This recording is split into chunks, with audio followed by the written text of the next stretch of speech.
He wasn't born into football greatness. He was born in Leonardtown, Maryland, the son of a state senator, a path laid for politics. But John Dorsey didn't care about podiums or policy. He cared about tackling anything that moved. At UConn, Dorsey was no prodigy. He was a grinder, a 4 year starting linebacker who turned heads with raw instincts and a ferocious drive. He wasn't just good, he was dominant. He was the two-time Yankee Conference Defensive Player of the Year, Division I AA All-American, and he was a captain who played like every snap could be his last. Then in 1984, the Green Bay Packers took a shot in the fourth round at 99th overall. He didn't become a household name in the league, but he did make his mark on the organization. He played in 76 games and had 35 special teams tackles in a single season. It's still a franchise record that stands. Dorsey didn't play like his career depended on every collision, and it did. By 1987, he wasn't just a linebacker. He was named the Packers Man of the Year for his civic work, proof that his impact reached beyond the field. But his real legacy in the world of football began after the pads came off. In 1991, Dorsey returned to Green Bay, not to suit up, but to build the future. As a college scout, he saw what others missed. By 1997, he was running the draft board for Green Bay. Then he thought he was going to leave for greener pastures in Seattle, and by then again in 2002, though, he was the Packers director of football operations. But let's talk about what really matters, the picks. In his tenure as the director of college scouting and football operations for the Green Bay Packers, he selected Aaron Rodgers, Clay Matthews, Greg Jennings, Jordy Nelson, Randall Cobb. Dorsey didn't just scout talent, he saw fate coming. In 2005, when the world expected Alex Smith at the number one overall pick and Brett Favre was still QB1, Dorsey stood firm. He believed in Rodgers, a misunderstood gunslinger with a chip on his shoulder the size of California. And he was right. By 2010, the payoff had come. Super Bowl XLV. Rodgers at the helm. Clay Matthews was wrecking offensive lines. His picks at wide receiver, Greg Jennings, Jordy Nelson, and Randall Cobb, they made defenses pay. And that was Dorsey's draft board. It was his blueprint. It was his gamble. He didn't just scout talent. He built a dynasty. 45, the Green Bay Packers have won the Super Bowl. The Lombardi Trophy is coming home.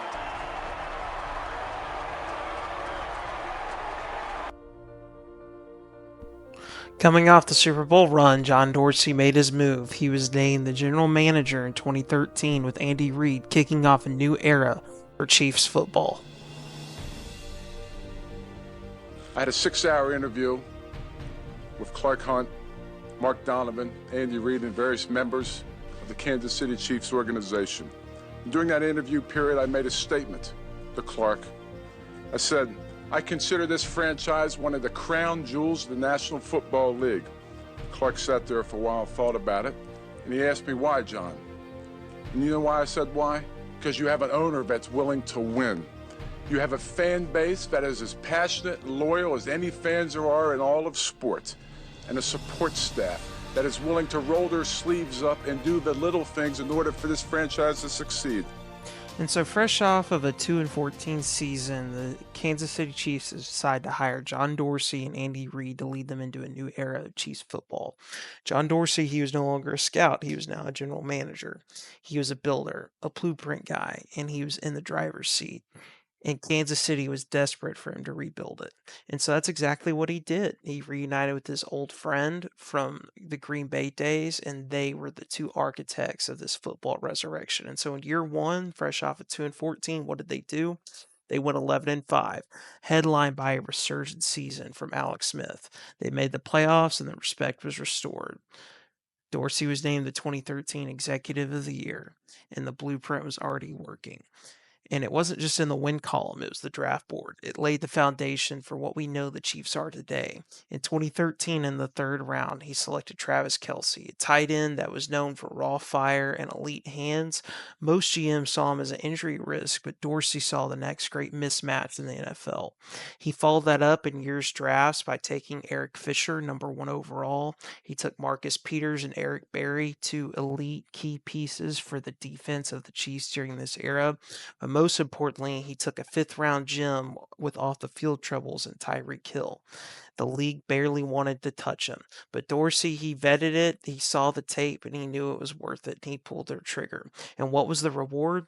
It was game-breaking speed that changed the offensive spacing forever. And then came the move that changed everything. The Chiefs, up to this point, had made the playoffs every single season of the Andy Reid era, but they could not get over the hump. Alex Smith was a steady game manager quarterback, but he wasn't capable of elevating his team. So what did the Chiefs decide to do? John Dorsey took a gamble. He looked downfield. He looked towards the future, and he saw a gunslinger out of Texas Tech, and he took Patrick Mahomes. The critics wanted Deshaun Watson. The consensus said that Mahomes was reckless. He was unrefined. He was raw. But Dorsey, he didn't flinch. He traded up to 10th overall and handed in the card himself. And he said, these types of guys don't come around that often. And he was right. Looking at it now, 3 Super Bowls later, Mahomes is rewriting history. And it all started with Dorsey's gut call. But in all things, greatness comes at a cost. Behind the scenes, Dorsey's style was aggressive. It was no nonsense. It was almost borderline ruthless, and it had begun to wear thin. Almost infamously, he released Jeremy Maclin, a team veteran, a team vocal leader, someone who embodies the way Andy Reid builds a team coming over from Philadelphia.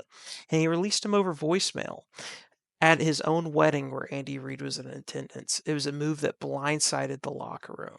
He then continued to clash over the history of this era with the owner, Clark Hunt, over contract negotiations. He refused to bend even when diplomacy was called for.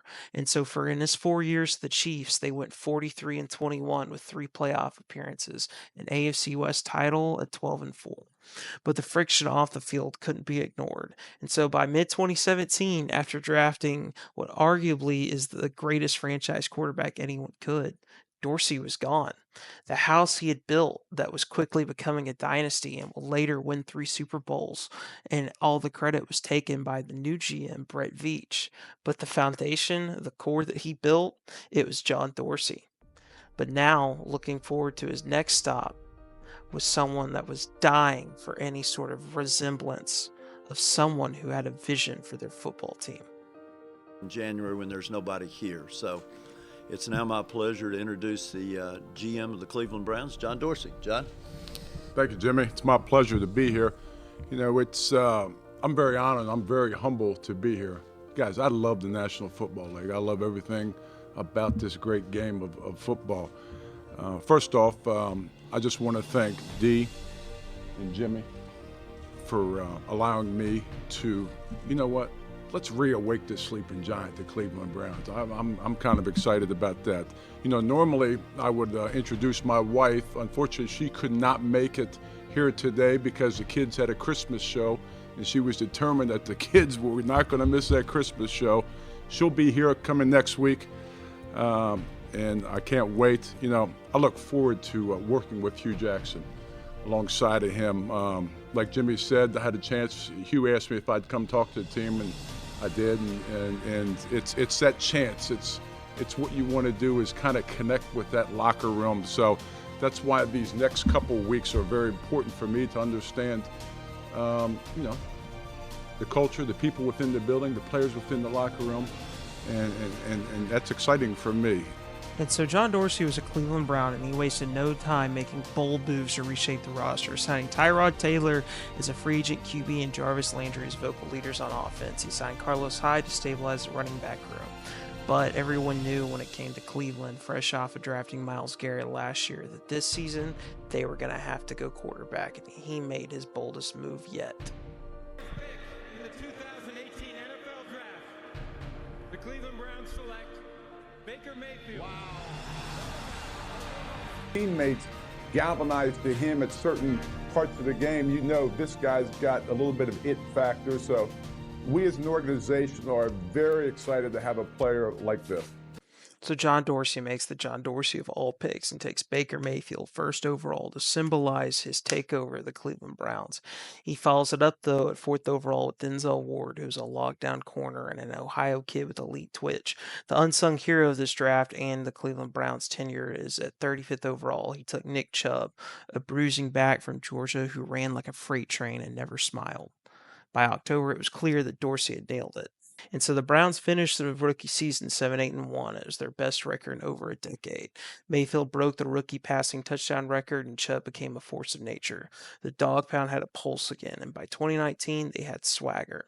And so Dorsey pulled an even bigger move than his last. He pulled off a trade for Odell Beckham Jr. to Cleveland, and the league lost its mind. The Browns were the talk of the offseason. They were America's new team, they said. Playoff predictions, primetime games, they were a highlight reel waiting to happen. But then the season actually happened. It fell apart fast. They went 6-10, and it was a circus of expectations, mismanagement, and chaos. Head coach Freddie Kitchens, a Dorsey hire, was in over his head. Mayfield regressed. OBJ battled injuries and frustration in the locker room. They were fractured. Behind the scenes, Dorsey was micromanaging, playing favorites, and doubling down on controversial moves, including the signing of Kareem Hunt, a gifted back with serious off the field baggage. The same fire that built the rosters was now burning the bridges. And so December 31st, 2019 came. Dorsey was fired. There was no playoff berth. There was no victory lap. Just silence and a bitter ending to what once looked like a revolution. But the truth of it all, even for as bold as he was, even for his own hubris of hiring Freddie Kitchens, someone who had never been a head coach in the league, he left a foundation that was going to build Cleveland into the future. He drafted Baker, Chubb, Ward, Myles Garrett, signed Kareem Hunt. He built the foundation for the team. And so the pillars of what ultimately became Cleveland's first playoff team in decades that ended the drought of 24 years, their first actual franchise quarterback. And so he didn't finish the job in Cleveland, but he kicked the door open. He didn't restore the Browns, he lit the fuse. And even if he never saw the explosion, the fire started with him.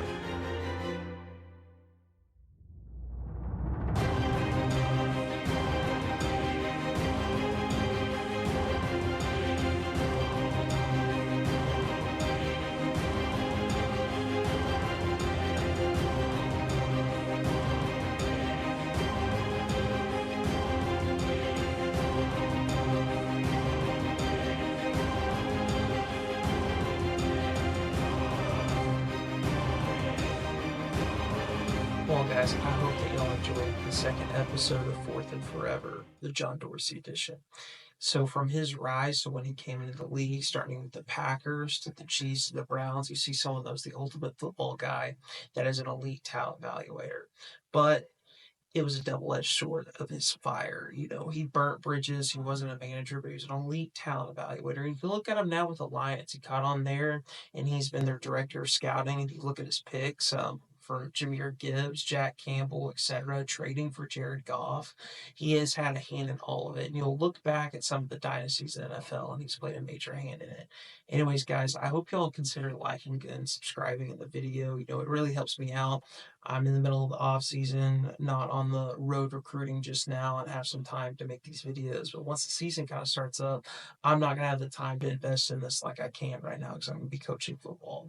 I hope you guys liked it. Consider subscribing and following, and tune in for the War Room podcast. It's gonna drop later this week. Anyway, guys, I'll see y'all later, and peace out.